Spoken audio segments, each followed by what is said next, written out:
please join me in welcoming Dr. Gertzmanova.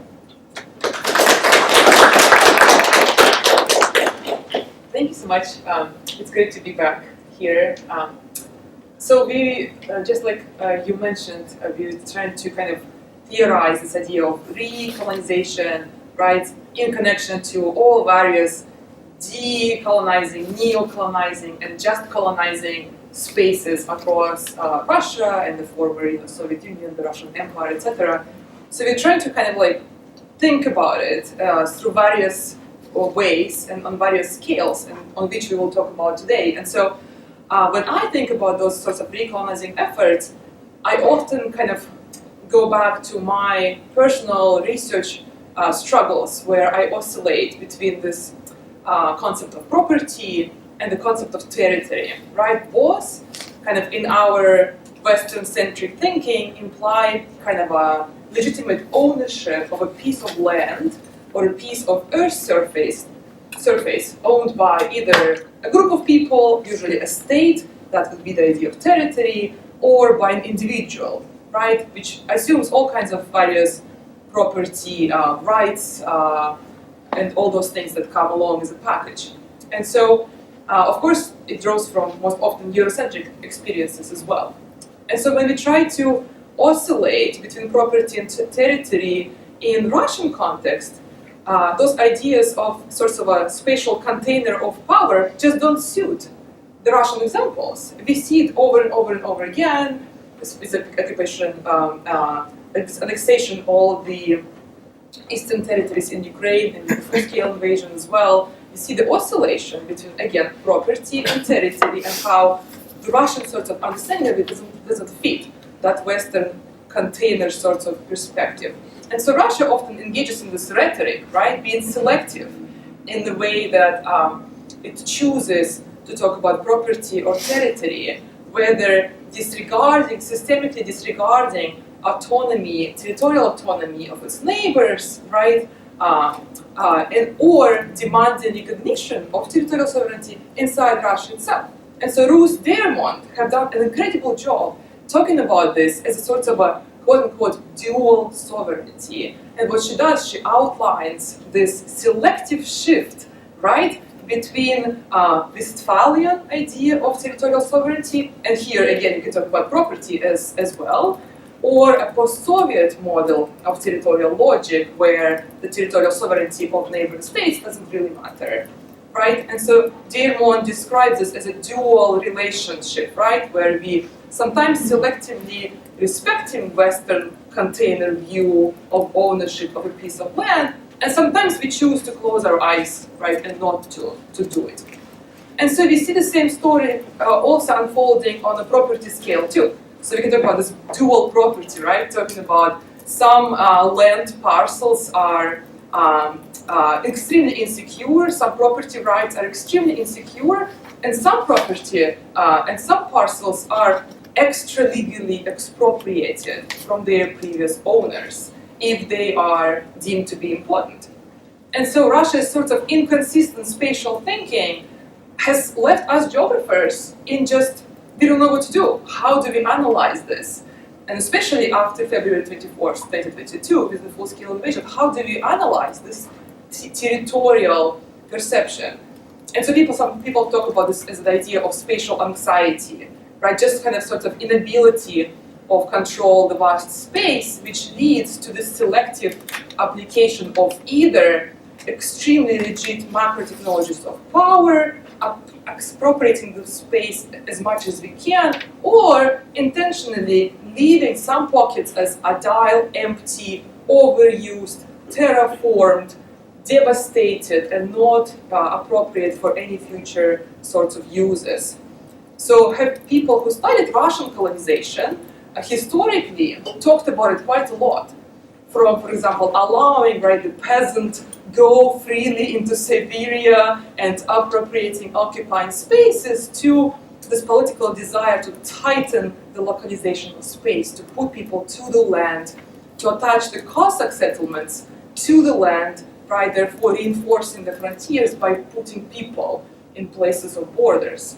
The similar story can be recognized today, and that's why this play between recolonization, right? Because we sometimes are relying on very primitive technologies of power to fulfill those revanchist attempts to take back the space.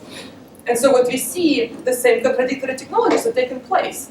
And here in particular, I'm thinking about property.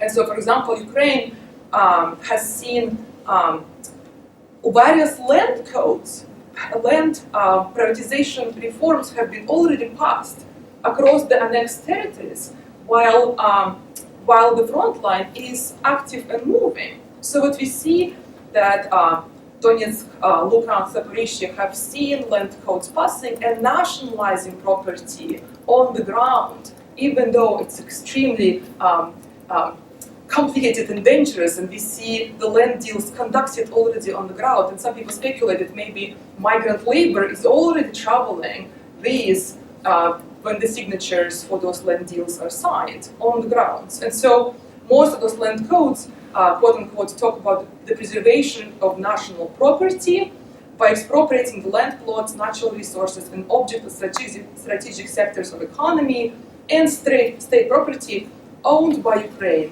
as of February 24, 2022. And so those land plots are expropriated by extra-legal means.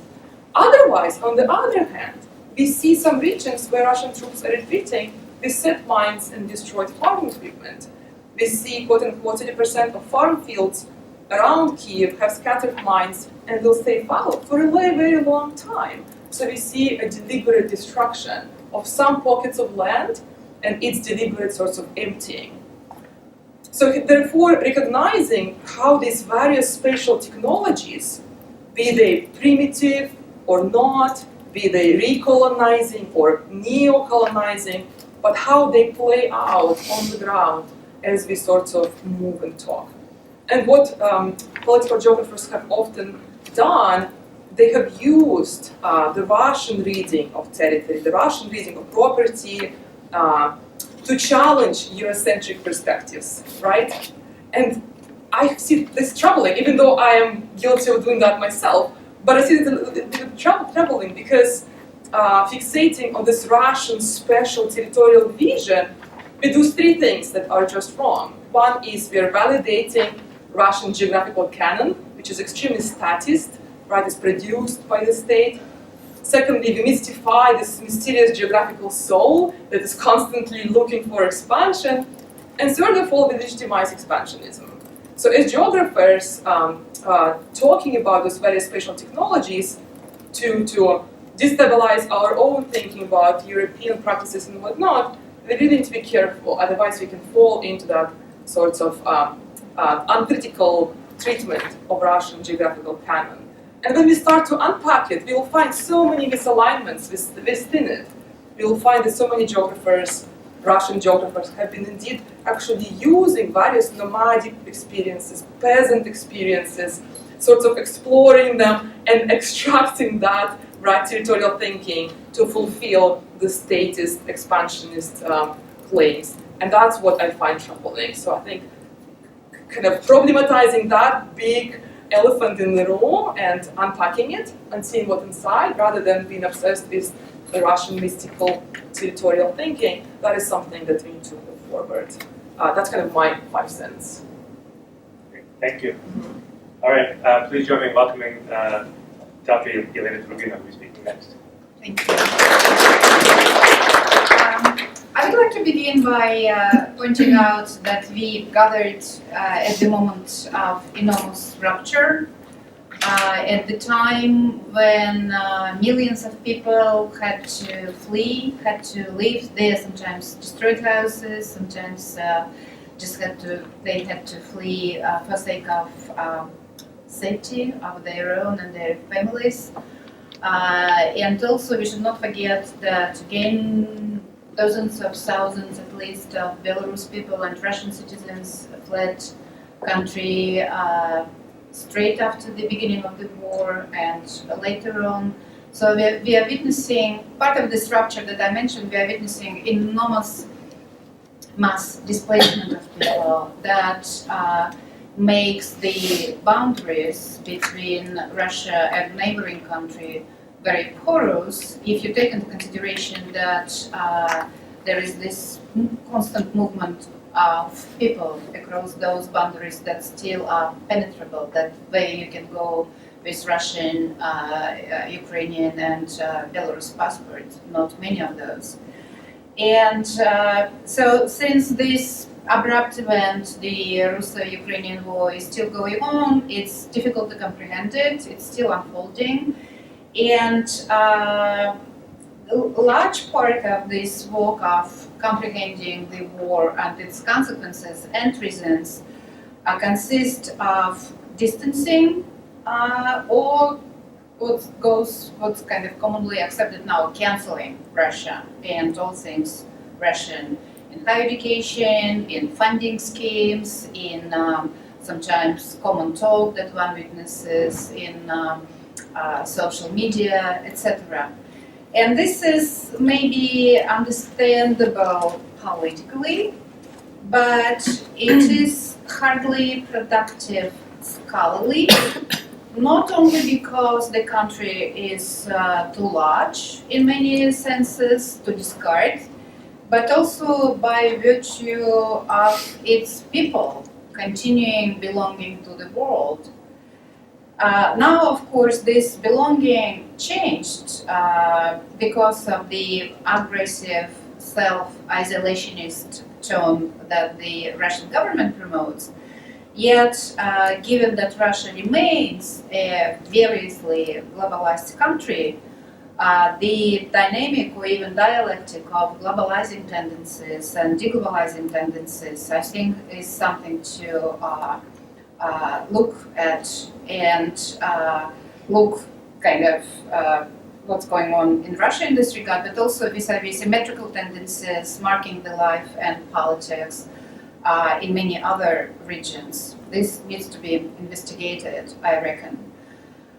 I currently do not conduct any empirical research on and in Russia for various reasons, but I do conduct fieldwork for a new lecture course that Eric mentioned on small town America.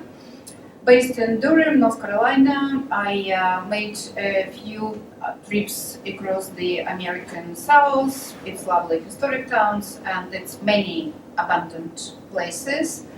And these trips both confirmed the image of this region as Trump land and problematized it.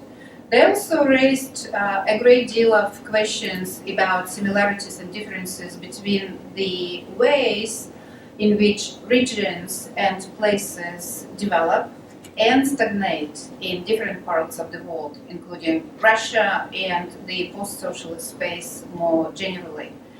The region where I lived before 2022 and on which I mostly conducted my work.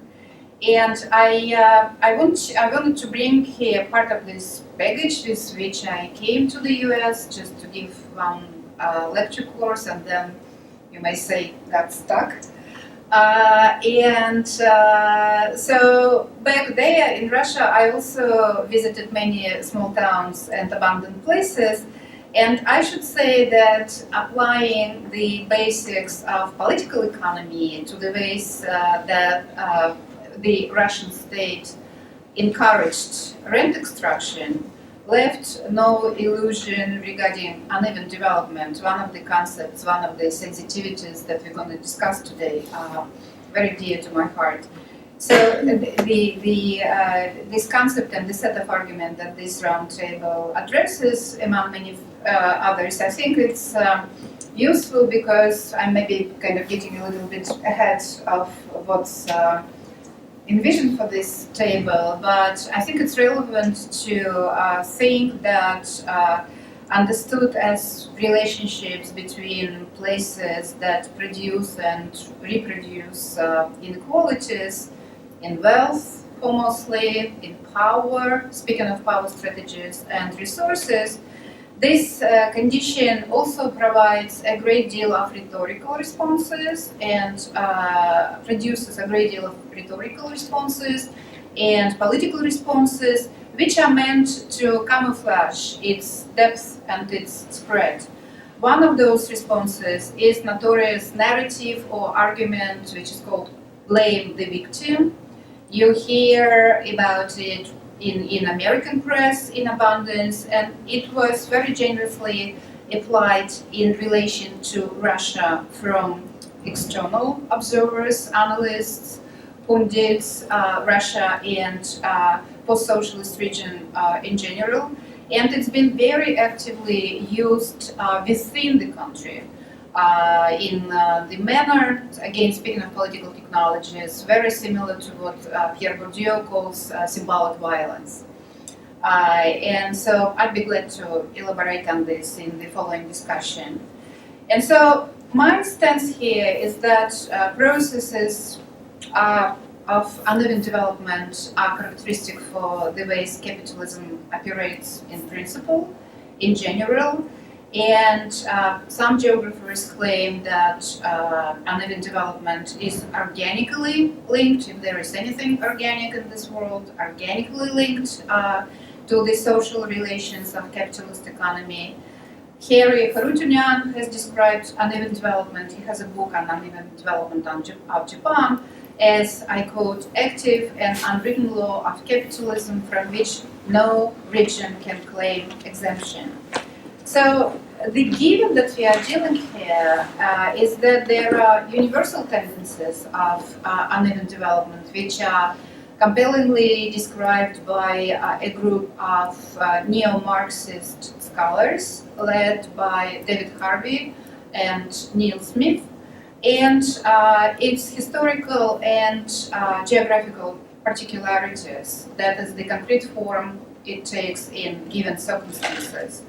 Also important that uneven development can be traced at practically all spatial scales, beginning from global through national and regional to urban and suburban. And to state the obvious, some people are more affected by it than others. And the universal tendency here is the production of urban economies through market-led neoliberal policies. Geographical work on urban economies have typically focused on those instances in the West. And this brings me to a very important point related again to the work I did before. This results in uneven examination of different parts of the world.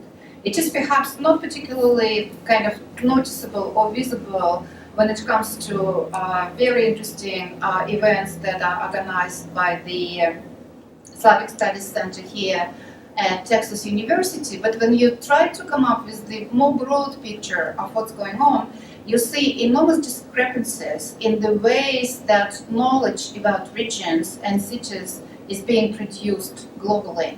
And so what we did with a group of people led by German-Swiss human geographer Martin Müller, now a professor of geography in Lausanne, University of Switzerland, we came up with this, you may call it conceptual movement called the Global East, and we tried to understand how did it happen that as a result of almost 30 years of what's conventionally called transition, still when it comes to academics residing and representing this region, they are lagging behind when it comes to the chances to publish their research results in high impact, advanced, prestigious, international geographical and urban scholars. So using science metric in peaceful purposes, we conducted pretty thorough research, and we showed using numbers and graphs that the regions of the academics from our regions, what we perhaps a bit pompously call the Global East, are still underrepresented when it comes to advanced geographical research. And we basically claim that part of the reason is geopolitics of knowledge and geoeconomics of knowledge. Perhaps you heard about publisher Parish game that negatively marks the existence of the academe elsewhere. And we basically showed that part of the reason why we could not publish stem from exactly this predicament, that people are pressed to publish actively. And if you a native English speaker, you are much more at home with this in this world of Anglo-American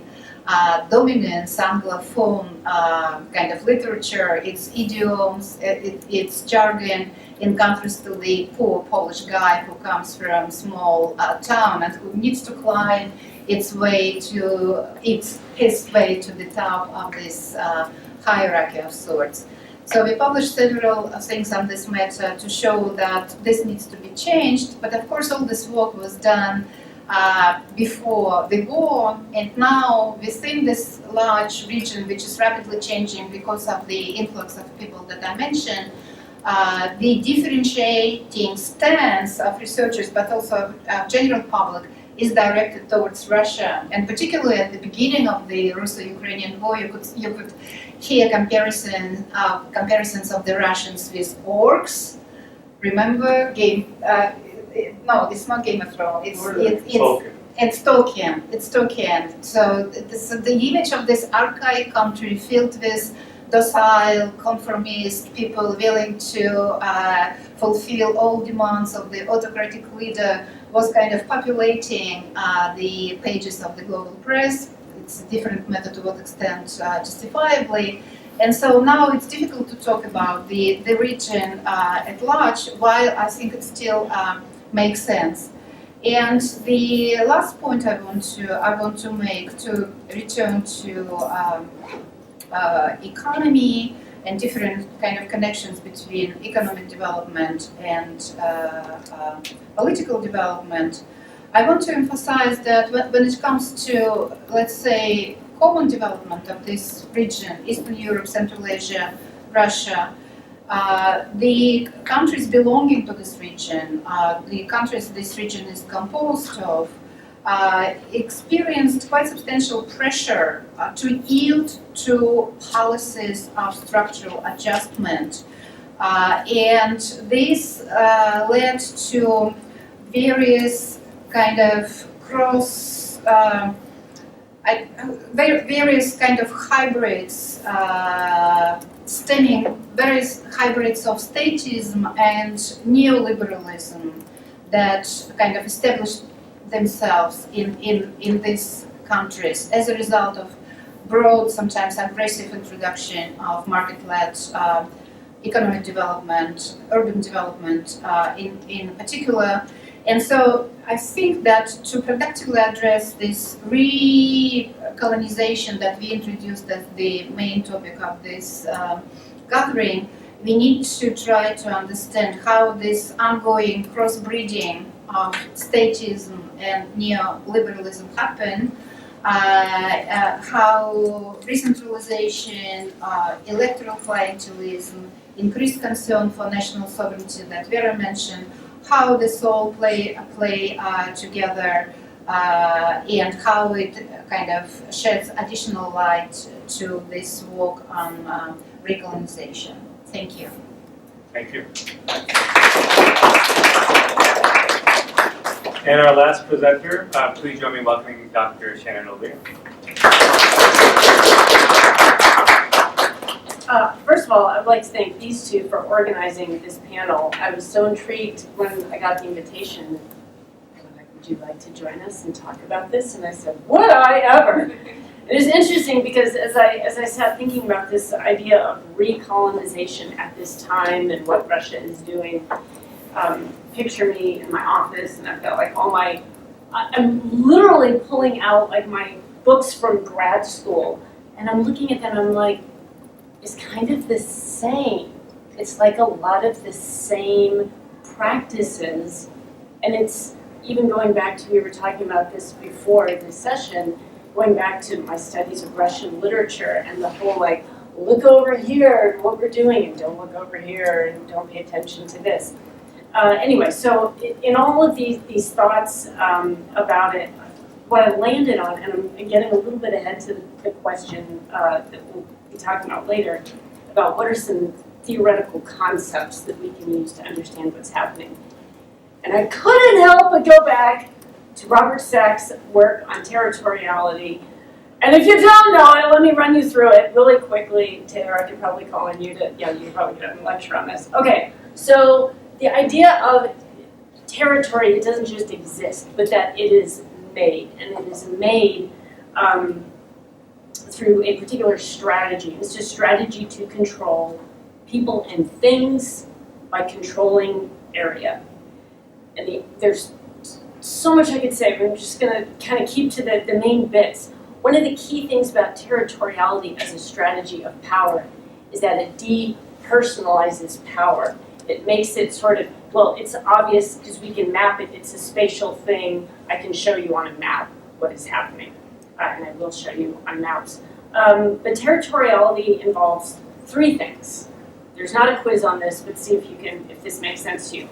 But territoriality involves three things according to Robert Stack. One is its classification by area. So it's the categorization of people and things by where they are in space. So where you are, we can define you by where you are in space, or things in space. And this gets to containers, and it gets to how we're categorizing resources and how we can use resources, and so I'll give you examples later. The second thing that territoriality involves is the communication of boundaries. And it's very important to be able to say, no, I think the boundary is here, or establishing boundaries, like we're going to mine these agricultural areas, and we're going to change the meaning of this space by putting a certain kind of meaning around it and bounding that space in a different way. The third thing that territoriality involves is the enforcement of control over access to space. So as you had mentioned, sometimes boundaries can be porous, and some things and people can move through those boundaries. Other times boundaries are not porous. And so it's all about exerting control over those boundaries and who has access, who has ability to move or access to resources. So classification by area, communication of boundaries, and enforcement of control of those boundaries and access to area. And as I got to thinking about this, so most of my work has been in the Caucasus, the Southern Caucasus. And as I was thinking about examples, I was thinking about you, people who have come here. You have set aside all other things to show up here today. And I'm thinking about, okay, how do I explain the Zangezur region or the Lakin corridor? And I did it. I printed you all a bunch of maps. Because I didn't even think about slides. I went straight to the map. So I'm gonna hand out maps. So there you go. Okay, I'll just give that all to you. I'll just keep one for reference. And I'm sorry, I can't even point to the map that usefully. And I've done like a horrible cartographic practice here. I have the first map. Unless you're familiar with the South Caucasus, it is unintelligible. You don't know where. I was so excited to find this map, and as soon as I printed it out and I'm walking over here, I'm like, nobody will have any idea where this is. So if you've heard of the Karabakh War between Armenia and Azerbaijan, this is actually the peace agreement, sort of the settlement agreement. Where are we? You don't even know where in the world we are. Why did you come here today? You have other things to do. If you go to the second map, the blue map, the first map is actually right next to this yellow area. I'm sorry, this is horrible. This is why nobody likes geographers. I apologize. But anyway, the reason, okay, so all of this to say, these first two maps, the Caucasus, most people do not understand the Caucasus. They don't, it's just confusing, it's just a hot mess, which is, I suppose, what drew me to it. I'm attracted to messy things, what can I say?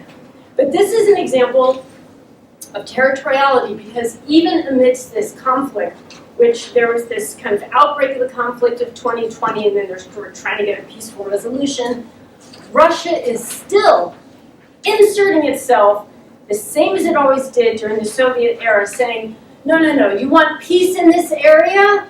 You're gonna talk to me. It's the whole Mel Gibson in the, whatever the movie was. No, the one with the cars. Mad Max! Thank you! Right? So Russia is still, now when you look at the, okay, and again, this is horrible. I should have at least given you a reference map to the Caucasus. I apologize. So that most of the territories of the former Soviet republics they're all interdigitated. Like the spaces are all, it's not like Kansas. Kansas, which is like this big graham cracker with a bite out of it in the middle of the country. Like it's pretty easy to, like the lines are clear. But that's not how things are in the former Soviet republics, and that's very intentional because Stalin was an evil geopolitical genius.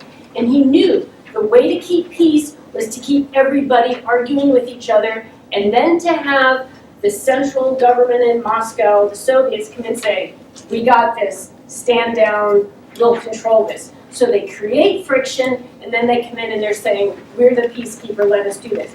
So maybe it's not so bad that the first map you see is kind of like, what is going on? It is just all over the place. The point that I was really excited about with this map, my inner nerd is showing, is this little green arrow here at the bottom. This is actually, oh God, this is just horrible mapping. Okay, so Azerbaijan is on, so Armenia is this little orange thing, and we're filming this. This is going to be recorded for all of history. I'm a full professor and I'm doing a bad job with maps, I'm sorry. So Azerbaijan is mostly over here, but there's also a little piece of it over here. It's like Alaska, it doesn't touch, it's completely separate. But there's no way to connect these two. And I could lecture you all afternoon about Karabakh and the geography, but I'm not going to do that. But this little territory right there, that is one way to connect Azerbaijan so all of its territory can talk to each other, and there's a transport corridor right there, right? This is very important. But you'll notice that that's actually Armenian territory. So that's like us saying to Canada, like, hey Canada, we're just going to take a little tiny slice all along your coast so that we can talk to Alaska and have a land passage. And Canada would probably not be too excited about that, right? And especially in this war situation, this is not what they want to do. They do not want to give up this territory. But there's, seriously, I had to hold myself back, all the transportation maps I wanted to show you guys. So there's problems in terms of how Russia is still inserting itself, and we can see that in the somewhat slightly more clear map. Now this blue map here, this is Armenia. This is an Armenian government map. It's their brochure, and this is Armenia's rejection of that particular transport corridor. It's still kind of down here, and you'll see it's in red. It's like, well, Azerbaijan's going to do this, maybe, ... like we don't really excited about it. But they're trying to show that they're going to be connected to all kinds of places that are not relying on Azerbaijan. There's all kinds of issues with Iran and so forth. But the transportation network is, let me just cut to the chase. So Azerbaijan and Armenia are both trying to find ways to work, both using what they need from Russia. Armenia needs Russian energy, and Azerbaijan is still trying to pivot away from Russia, but it can't quite do it yet politically, and so it's struggling. And a lot of that is coming out, these territorial networks and these like shenanigans around, well, if we give you this bit, then you will take that bit, and your people can talk to those people. So it's territorially, it's very complicated because they're trying to shift out from the control of Russia's territorial thumb, and Russia trying to interject itself. I would also like to point out on this green map, if you look up here, there's this dark gray area called the Talish, and that is a group of people who are like a minority in Azerbaijan. And 30 years ago, they tried to form like an independent republic of the Talish identity within Azerbaijan, which immediately got quashed. Now, recently, in Yekaterinburg, by the way, there was, so a bunch of these people then left, and they tried to kind of strengthen the identity outside of Azerbaijan. They recently had a gathering in Yekaterinburg saying, yes, we're still the Talish people, we still want independence in Azerbaijan, and there was a representative of the Russian government there suggesting that Russia agrees with this, which is kind of very similar to Russia saying, hey, those are Russian people in Georgia's territory of Ossetia, we're just going to go in and take care of them. So this is territoriality. I point this out because it's a very small group of people. There are some Iranian ties, or there's some folks of the same identity in Iran, and Iran's been pushing some of those people up to the border to further cause friction with Azerbaijan. And so there's like this movement of people saying, we're not Azerbaijani, and Russia's like, yeah, that's right, you keep speaking up. And so again, trying to foment this friction among peoples and identities. So again, Russia could say, hey, these people need support or help. They may not be Russian identity, but they're still trying to upset what is in this container of Azerbaijan. So territorially, they're trying to disrupt that container of the state of Azerbaijan. Okay, let's go into a better, clearer example. I think you can all appreciate this. Let's go straight to the back. Go straight to the back. There we go. Context, right there. That's how you're supposed to start if you're going to talk about maps. So there's Georgia, and these areas, South Ossetia and Abkhazia, are Russian-controlled territories because back before they did this in Ukraine, they practiced in Georgia, and they did the same thing. And they said, hey, there's Russian people over there. We're going to go and protect them. And so they control this territory now. Nobody recognizes these as independent countries except, I wrote it down, Russia, Venezuela, Nicaragua, Nauru, and Syria.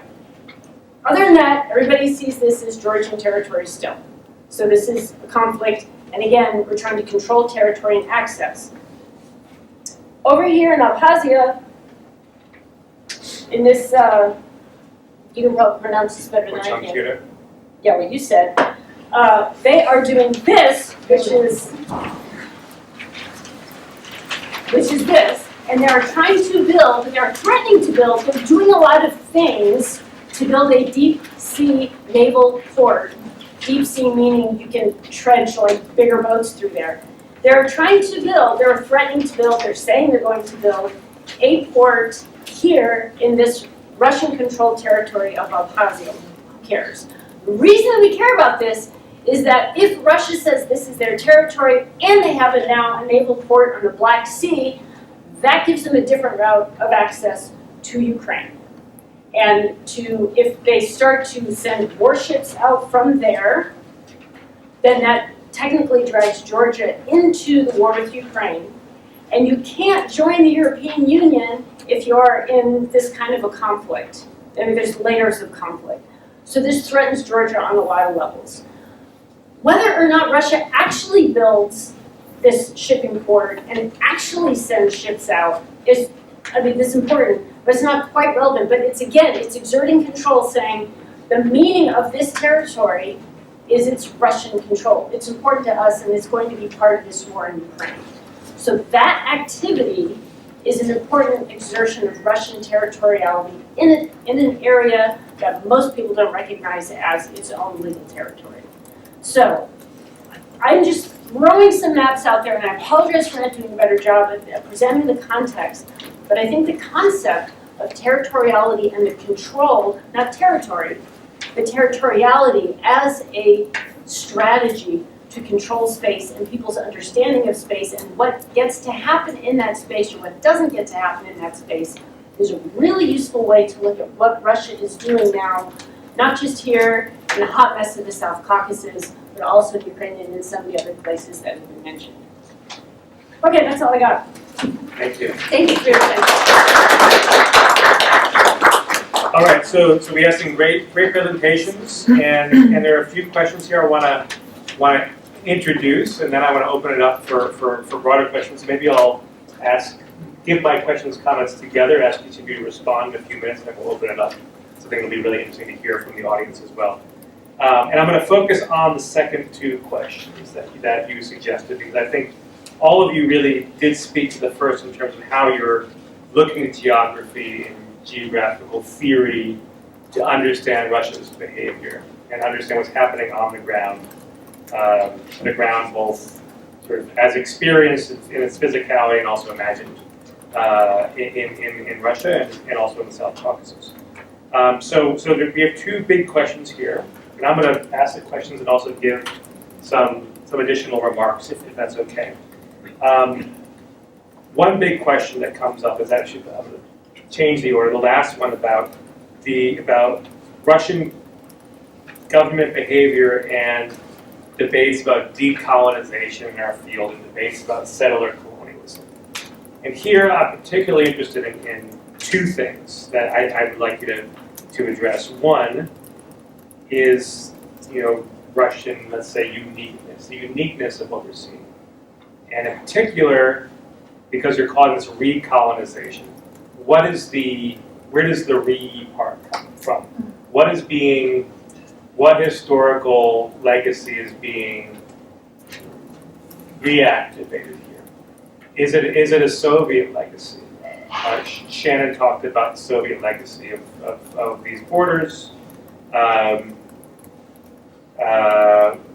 Yelena talked about the this sort of transitional area, sort of legacies perhaps of Soviet underdevelopment combined with more recent neoliberalism. Vera, I know, has done work on sort of past imaginings of Russian and Soviet imperial space. So where does the re and recolonization come from, and what sort of element of the past is most relevant to understanding what we're seeing on the ground? So that's one question about Russia's uniqueness, and then the second one is about decolonization. So what does this mean if we want to think about decolonization? How does this past legacy influence what we need to think about, both in terms of responding to Russia's behavior, but also what we need to think about as a field? So that's the first set of questions. And the second set of questions I think is really relevant not only to Russia, but to us here in Kansas. And that's a set of questions about underdevelopment or uneven development. Because we live in a state that is largely rural, has, I think you could say, uneven development in lots of ways, especially if you drive beyond Lawrence, beyond the KC metro area. There's a lot of sort of discourse in our country about rural politics and the way that the sort of the red state, blue state divide. And so how is sort of underdevelopment and uneven development playing out in the way that Russia is behaving abroad, and also the way that Russia is politically is representing itself to its citizens and to the world? And then I think finally, in relationship to these two questions, because both these questions are about Russian uniqueness, but also Russia as part of a broader global pattern. We want to, I think everyone I sensed wanted to push a little bit beyond Russian exceptionalism, or sort of Vera described as the mysterious Russian, soul, or this sort of this mystical identity. But there's also, we're sort of familiar with exceptionalism as Americans because we have lots of ways in which we think that we're exceptional. So I guess the last question overall, looking at these two things of recolonization, decolonization, and then underdevelopment, to what extent is this unique, and to what extent is this really part of a global pattern that we're seeing in a post-industrial, neoliberal environment? So I'll let each of you respond to that. I know that's a lot, but feel free to take that however you want to, and then we'll open it up for questions. Well, the de and re, we were just talking about it. Why I'm saying recolonization and not neocolonization, right? Because recolonizing means it's been decolonized before. So has it really been decolonized before? So there's so many questions there. But I'm going to take an easier route because I'm going to give you two really, because it's just like starting point, since I'm first one speaking. The decolonizing discourse has been so penetrated into the Russian statist discourse as well. And that kind of sounds obvious, but if you really pay attention to it, then you find it just fascinating. And here I have some quotes from the European Policy Center for European Policy Analysis that have counted that after February 24, 2022, Putin mentioned colonizers and colonized about 10 times in his speech on the signing the accession treaties in September 2022. In the following year, he framed Russia as a key player in decolonization struggles all across Africa, in around another 65 more public speeches and statements, according to the Center for European Policy Analysis. So in the current sorts of agenda, Russia is indeed portraying itself as a decolonial power, which is, problematic on so many levels. But then when we, as geographers, start unpacking the Russian geographical canon, we also find a lot of sorts of decolonial perspectives in there that have originally started sorts of as maybe emancipatory, like the project of Eurasia, and Jane Burbank and Frederick Cooper just wrote an incredible book talking about post-imperial possibilities, Eurasia, Eurafrica, and Afro-Asia. Everybody should definitely read it. It came out in November last year.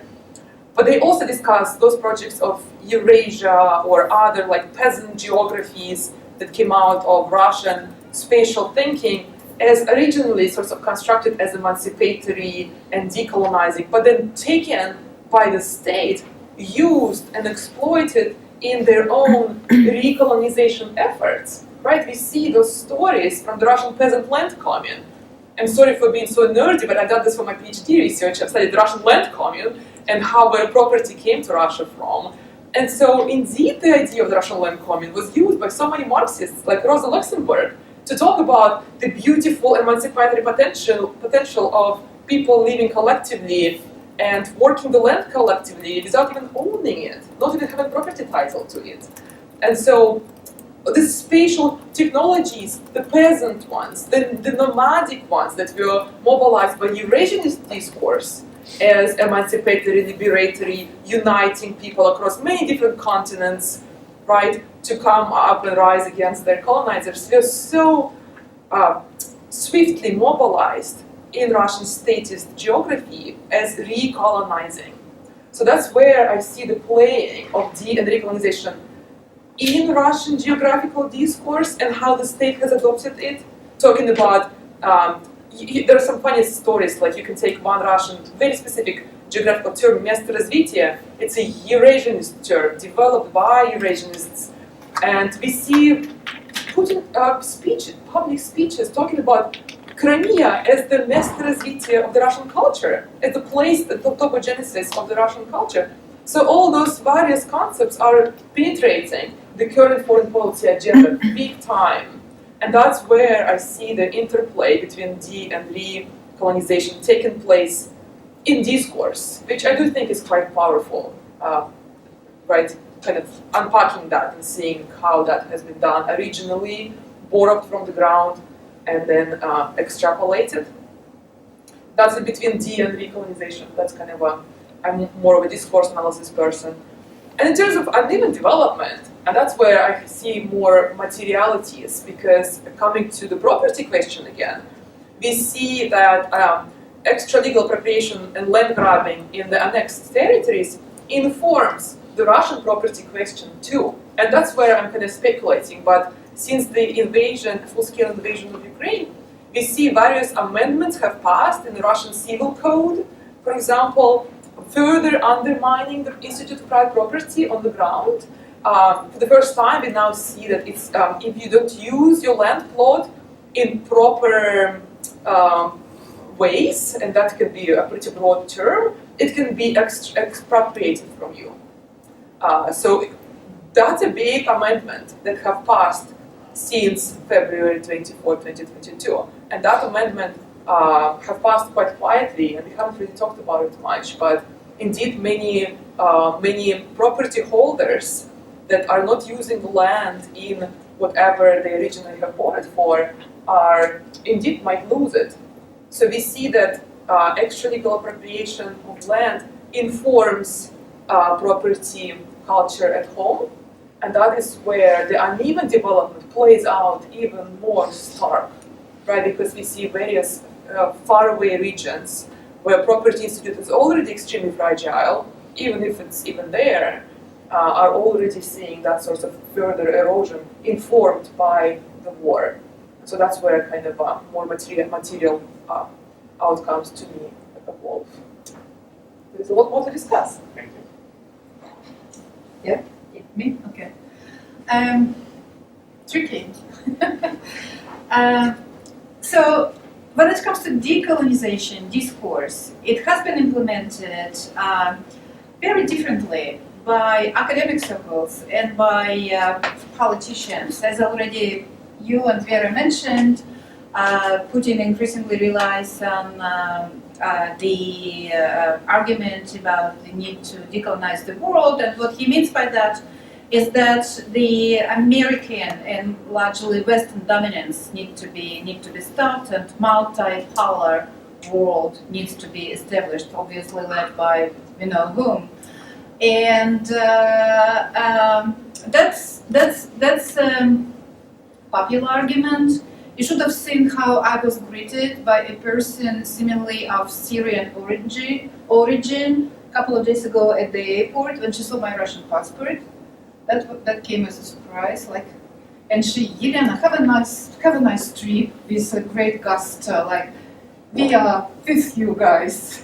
And I was appalled and surprised, but I kind of, having a Syrian PhD student, I know where does it come from, solidarity of benighted people with those who fight American dominance.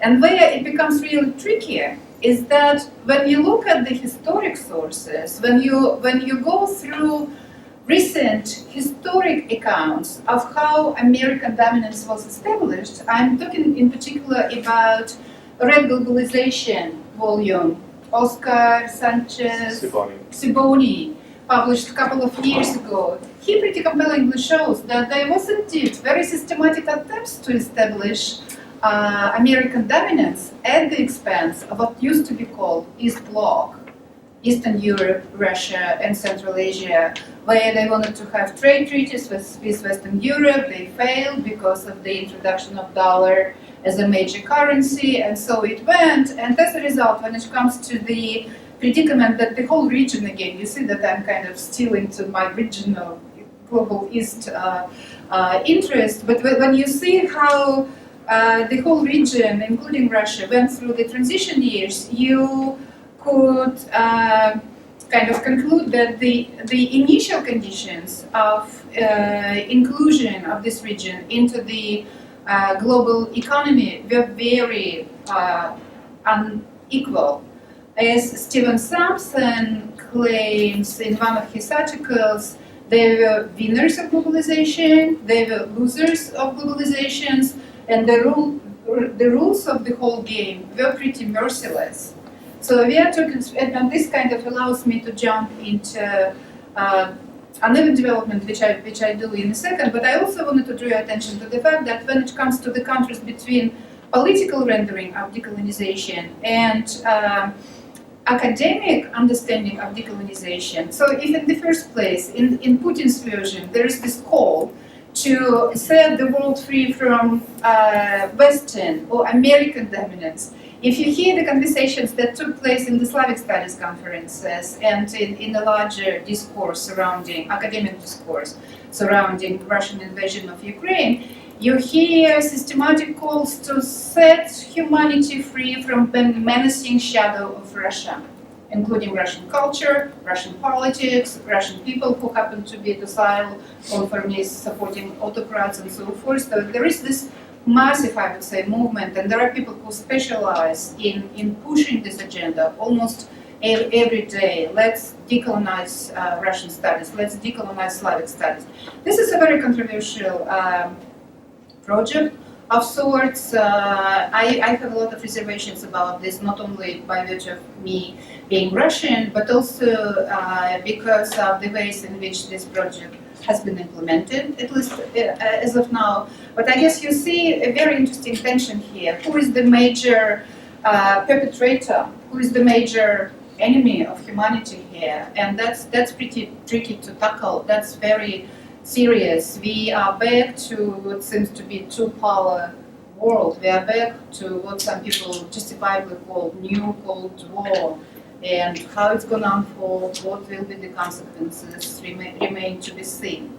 But when it comes to the other question that you posed, uneven development and uniqueness and similarities of Russia with the rest of the world, my work led me to believe that there are more similarities than differences. Thus, I mentioned my kind of fresh impressions about impoverished regions of American South. And I would say that the massive tendencies that the world economy undergoes today, crisis tendencies, which include kind of aggressive ongoing restructuring of economy, enormous income gap that keeps kind of becoming broader, the dramatic consequences of deindustrialization. These are kind of global tendencies, and this, I think, what kind of needs to be seen. These tendencies and their consequences in different countries, including in Russia, they need to be seen rather together than separately. I'll stop here. Sure. That was great. That was great. Okay, so real simply, I'm just going to make a small comment on decolonization, the way that I see it at least playing out in the bits that I'm focusing on. And that's not that, so Russia today, it's not that it wants to destroy all of the former Soviet republics or even regain control over all the former Soviet republics. It says, yeah, you can be a state, Georgia. We're just going to take this little bit and do what we want with it. And it's letting Azerbaijan and Armenia, you guys can be states, although they were briefly states, like before the Soviet Union. So it's not that it's not letting them, recognizing that they're now independent, they are, but it's just changing, again, what it means for them, what they look like the containers that they look like, what they mean, what they can contain, and who gets to control them. It recognizes their sovereignty, but it's also saying, and we're going to adjust it a little bit, but you guys keep going. But we're going to exert ourselves as the peacekeepers in the Karabakh conflict. Like, there will be Russian peacekeepers. And even when the Soviet Union originally collapsed or fell apart or left or whatever it was, there were still Russian peacekeepers on the internal borders. So even though they're saying, yes, we now see that it's a different context and these are independent republics, independent countries, Russia still gets to pretend or have control over those borders, over those places. So I'm just going to leave it at that because I really want to know what you all are thinking and what questions you guys have, or comments, or answers. Yeah, Just kind of going directly off of that, one of the questions I had was, to what extent can Russia keep asserting that control over the Caucasus areas, or trying to assert the control, and how likely are we to see that exacerbate into a more violent conflict? Okay, so, it's so interesting because that little arrow on the map, that is so important because that's the little piece of territory that connects Armenia and Iran. And I already told you that Iran is pushing the Talysh people up to its border to kind of mess with Azerbaijan, right? But Iran has also just sent ballistic missiles to Russia. Like, not like shooting them over, but like sending them, like, I don't know how do you put it, like they're giving them to use, right? So that brings up a really interesting, wait a minute, now Iran and Russia are playing nice with military weapons? Like, that's disturbing. And so what does it mean? Like, who gets to decide what that little tiny strip of territory means, who gets to use it? And so the fact that we see Russia playing this game with Iran and ballistic missiles, that's disconcerting. And it's still saying Russia is exerting control over this area by means of that broader arrangement that's like much bigger international scale, but that's still playing out here in that little green arrow. So Russia still continues to exert control, but like, I mean, just really, I wouldn't say indirect, but kind of like a bully. Just like, yeah, go ahead, Azerbaijan, you be independent. I'm just going to move these people here and trade weapons with, yeah, you see, like they're just messing with them in really powerful ways. Yeah. I would also just add two things, and I think, first of all, it has been very violent. I mean, these conflicts in the Caucasus go back to the 1990s, so this is a place in which you think of the collapse of the Soviet Union as relatively peaceful, but it was never peaceful there. And there was mass expulsions of people and ethnic cleansing, and just in the past year we've seen the ethnic cleansing of Karabakh because it was widely understood that when Azerbaijan took control of the region, that ethnic Armenians would not be safe. And so that was, thousands and thousands of people fleeing. And I think I don't know. It's a very evolving situation, and I think the stuff that Professor O'Lear brings up about Iran is very interesting. There's also a lot of internal controls. Just today, I don't know if you saw, Armenia sent a note to the Russian government asking that the FSB, Russian security service, no longer be allowed to maintain operations in the Yerevan airport. And so that also speaks, there's lots of levers of control. This corridor is very important. These separatist areas are very important. But there's also, control over airport and the last ingredient I'll mention, Armenia and Georgia in particular have been big destinations for Russia's emigration since the full-scale invasion. And so that has also further destabilized the region in some ways. So I was in Georgia last summer. Things were very tense because, Georgians feel like, they sort of understands the situation of many Russians coming there, and many are opposed to Putin, but also, their country they feel is being occupied by Russia. And in Armenia, there's a very large emigration, and I think the Russian state is very carefully monitoring what people there are doing, what they're saying, monitoring social media, and so this also becomes a question of where the boundaries are when you have Russian citizens spilling beyond the borders of Russia and the Russian state, trying to assert claims and controls and trying to prevent them from being an active participant in Russian politics as an opposing force. So it's very interesting part of the problem. Do either of you want to respond about the Caucasus, or should we take other questions? We're just talking about administrative strategies of the colonization taking place as well, with passportization issues and crossing borders back and forth as well, and to which degree it becomes recolonizing rather than centralizing and asserting dominance. So that's an interesting question. That's for if you can help us figure that out.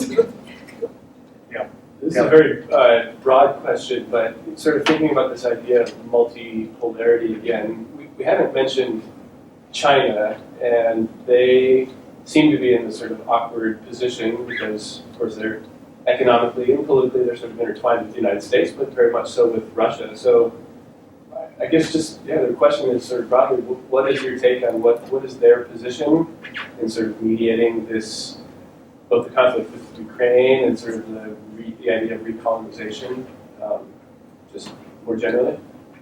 Where does China fit in? That's a tough one.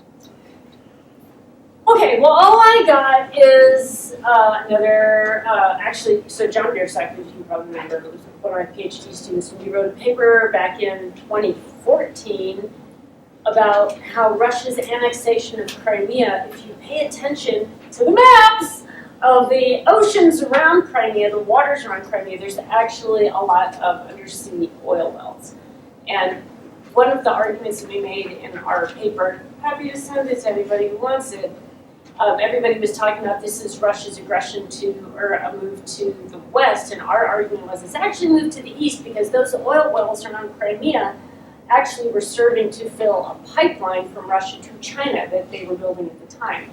And pipelines, as you all know, if you study anything about energy politics, that is a relationship. That is a committed relationship because you got to keep that pipeline full to make it worthwhile. So the fact that even then Russia was making moves to supply China with more energy, that suggests that, yeah, there's definitely some interesting higher level China-Russia agreeing on how things should work.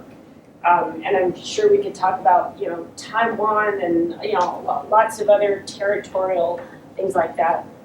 And again, I don't think that if this is an analogy for it, which I think it is that none of this stuff is just like straightforward black and white. You can fit the whole story on a page.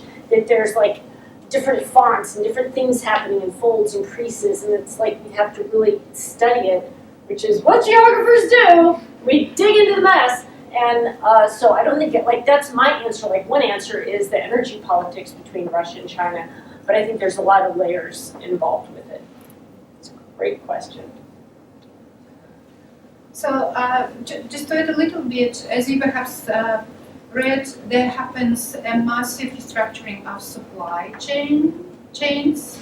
to substitute for what's now lacking or missing, and China is an enormously important player in this regard, and this results to, I think, quite justifiable claims that, ironically, trying to get rid of American dominance, Russia successfully managed only its enormously rapidly growing dependence on China. And again, how it's going to end, I think it's very difficult to predict. Just like what they said, I heard. Other questions? Yes, Rebecca. Thank you. This was from Vera. I really appreciate how you set up for us this concept of sort of the Russian take on what territory means and how problematic that is, and how that's kind of been used and looked at by geographers broadly, I guess, in the field, right? And you mentioned that geographers don't really know what to do, as you put it, with this concept. And I was wondering if you wanted to expand a little bit about sort of your conception with your own work on how you, what do you do in your work, or what are you hoping to do maybe to kind of fight against the legitimization of this concept? It's such a good question because I'm also struggling myself to answer it, and currently working with a couple of students. Really just started as a curiosity of us. We decided to just take on different various movements for independence, or not necessarily separation from Russia, right? Not separatist movements, but most often they claim to be a little bit more sort of independence, various Free Buryatia, Free Yakutia, etc. Idalural, Tuva, and so you can just keep digging and digging. And what we were curious to see is to look into how they describe themselves in territorial terms, and we found some interesting conflicting stories. Some stories come from relying on this pure sorts of physical geographical features and more sorts of primitive territorial conceptions, right, of rivers, forests, lakes, etc. And others are relying on more Westphalian notions of sovereignty and administrative boundaries that are so questionable in most of those places. And others are trying to draw from their previous existing forms of statehood, like Tuva used to be an independent state, used to be a part of Mongolia, part of China, and independent, and then consumed under the USSR. So how they try to redefine themselves and draw from their previous notions of statehood. Or others, such as Circassian movement, that is deterritorialized completely because the people have been scattered all around and trying to think of themselves in deterritorial terms. And so that's kind of what we are seeing, those various conceptions of territory emerging and being exercised. And sometimes they've been exercised through projects of development, such as a canal building, right, which would allow them to gain more legitimacy or more autonomy. For example, in Kalmykia, building of a canal, which is the project that has been not talked about for the past 10 years, but now that discourse is back. And through those developmental initiatives, they are exercising their forms of territorial sovereignty, be that the people of the lake, the river, the water, forest, or be that administrative boundaries that are also quite questionable. So I don't know if that's the right direction, but we've been just curious to see how they exercise those claims by these projects. Either of you like to also respond? Yeah. Yeah, if I just may, I don't know to what extent it's kind of, to what extent you hear about that, but there is this forced mobilization now in Russia to provide cannon fodder for the ongoing war. And it's been already quite well established kind of observation and connected argument that most of conscripts come from exactly those peripheral republics.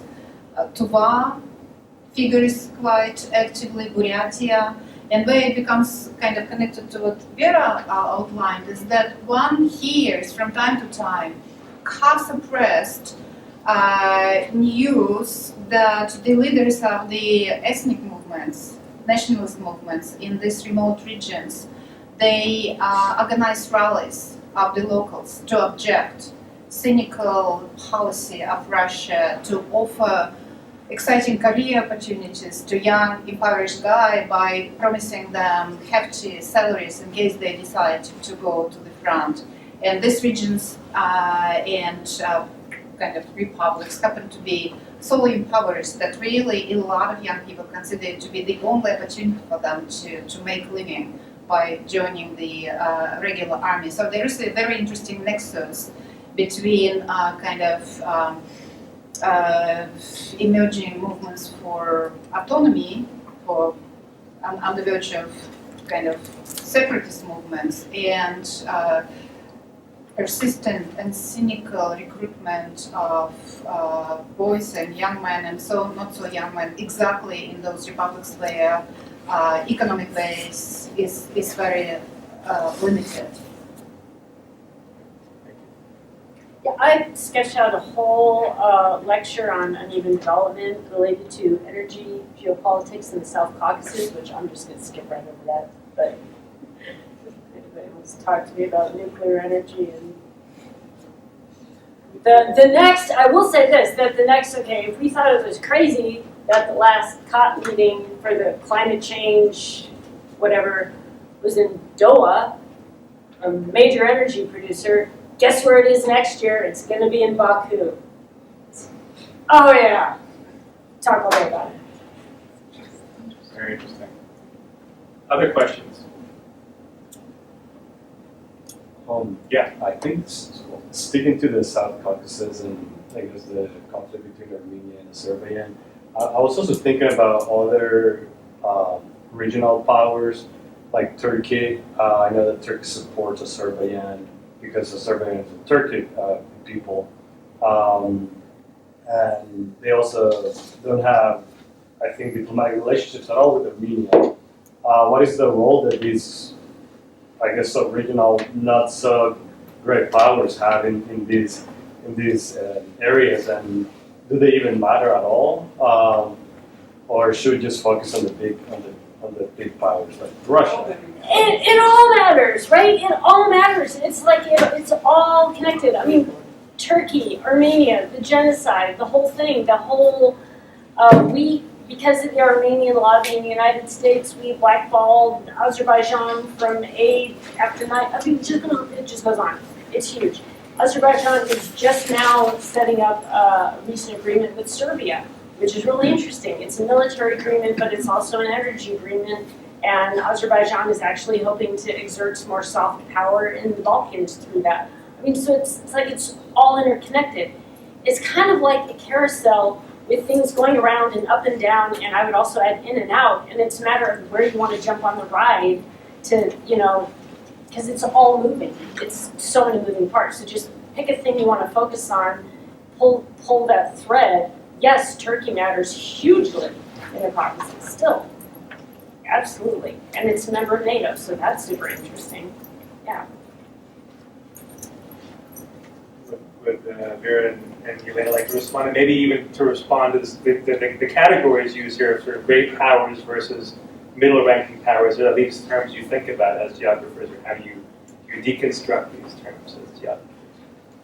Really try not to fall into realist great power struggle stuff, but I'm just thinking again, to what, same question that I asked, and I'm asking myself again, why the recolonization? Maybe, what makes it recolonizing again, rather than just exerting influence and energy dominance and supplying weapons and whatnot? So what makes it so recolonial? And that's where I'm coming back to Russia and to see the revanchist attempts, right, of expanding territory and taking over various parts through various primitive means. And maybe we'll just keep talking about this, what makes it colonial. Yeah, and you could even say, I mean, with Iran and Turkey too, I mean, there in some ways they have, both states imagine sort of imperial claims on the Caucasus, right? So there's, there's sort of this idea of northern and southern Azerbaijan, or the Turkic, so-called Turkic world, right? So these are instances in which, and actually there were also Soviet claims on northern Iran using Azerbaijan. So I would say that sort of revanchist imagining is not limited to Russia alone.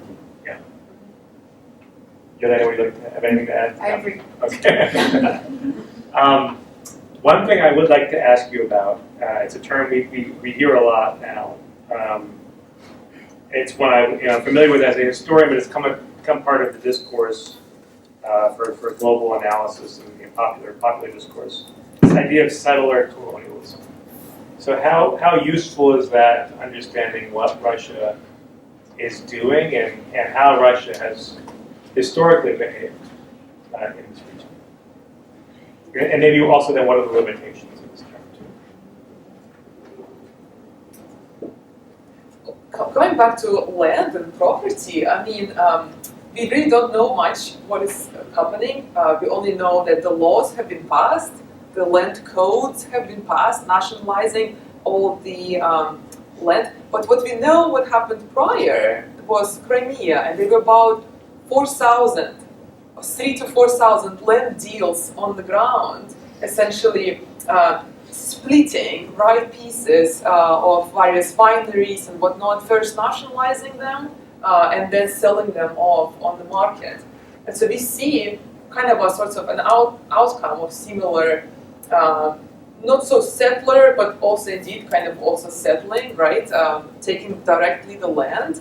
So we have seen outcomes of it in Crimea in particular. Indeed, it has been devastating.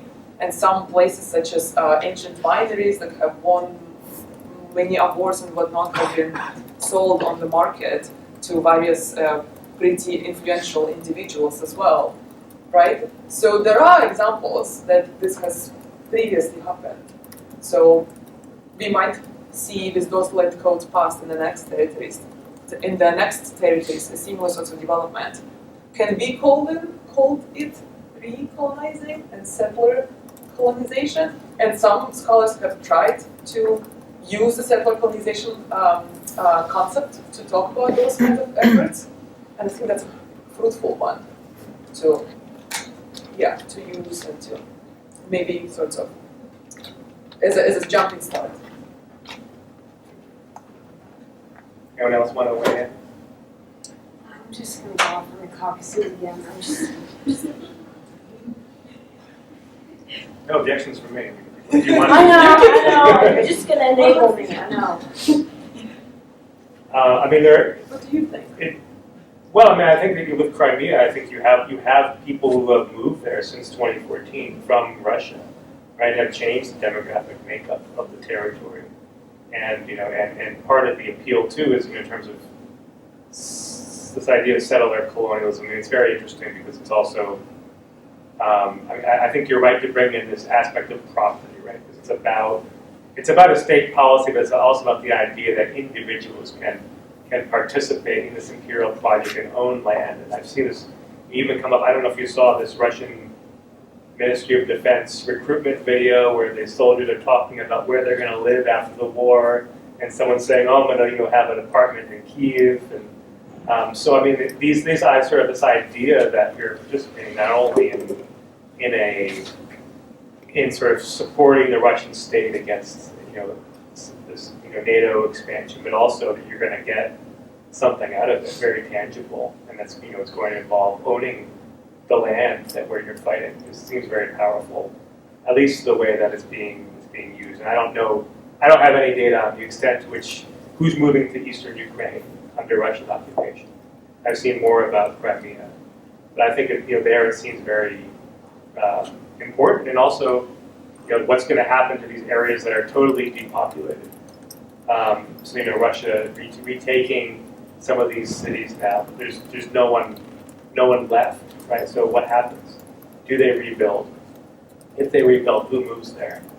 It may not be people from Ukraine, and if it's people from Russia, it's probably not going to be people from Moscow and Petersburg, but it's going to be people from perhaps disadvantaged parts of Russia that might have better opportunities, or the Russian state might incentivize their movement from a place like Buryat to eastern Ukraine. Yeah, there are conversations on social media that justifiably makes many Russians who fled very angry. You can bump into proud announcement. It's really kind of brings very uneasy feelings, but you can find on social media in Russia proud announcement that I always wanted to live closer to the sea, and now I'm buying a flat in Mariupol. And this brings us to one issue that we haven't mentioned is thank you so much for inviting us, because one cannot help but thinking about power of proximity. We know each other work for decades, but we needed to come here. We needed to rent a lovely Airbnb on New York Street to begin really brainstorming. And so part of this brainstorming is that you can try to think, maybe a bit metaphorically, about recolonization of minds. So when you try to get into the mindset of a person who proudly announces that now I'm going to have a flat closer to the sea, you again are reminded about fundamental divisions that mark the life of many countries, including yours. And in the Russian case, you do see that part of its population is largely affected by very successful propaganda, which made kind of lay geopolitics very, very popular. It really kind of lay geopolitics replaced different ways of kind of looking for identity, self-understanding, thinking in terms of territory, thinking in terms of large territory, thinking in terms of our territory, kind of readily accepting that Mariupol is now ours and so forth. This is part of this mindset. It's a different story how it could happen, but it did happen. You see it in the results of polls, you see this in the ongoing support on the part of the population of the aggression. And I wish we could have efficient ways to conduct research on that, given the kind of current limitations. But I think this also can be rendered with help of this framework of settler colonialism. It's kind of Russian version, Soviet Russian version. Shannon, any thoughts? Okay, well, we're about at 4:30. I'm really glad that our geographical physical proximity here, as well as intellectual connections that this program has brought together in terms of bringing the people here from North Carolina and Kansas State, and also Russia and the U.S. With our faculty here at KU, with our students here at KU, is producing some interesting ideas and interesting ways of thinking about these issues. This is also a really great event for me because everyone was really open about talking about works in progress, ideas in progress, and this is what we do as scholars. We usually don't have definitive answers. We're thinking about things, and there are also methodological impediments to getting at what's happening on the ground right now in Russian-occupied Ukraine. So thank you all for coming out, and please join me in welcoming and thanking our speakers for a great discussion.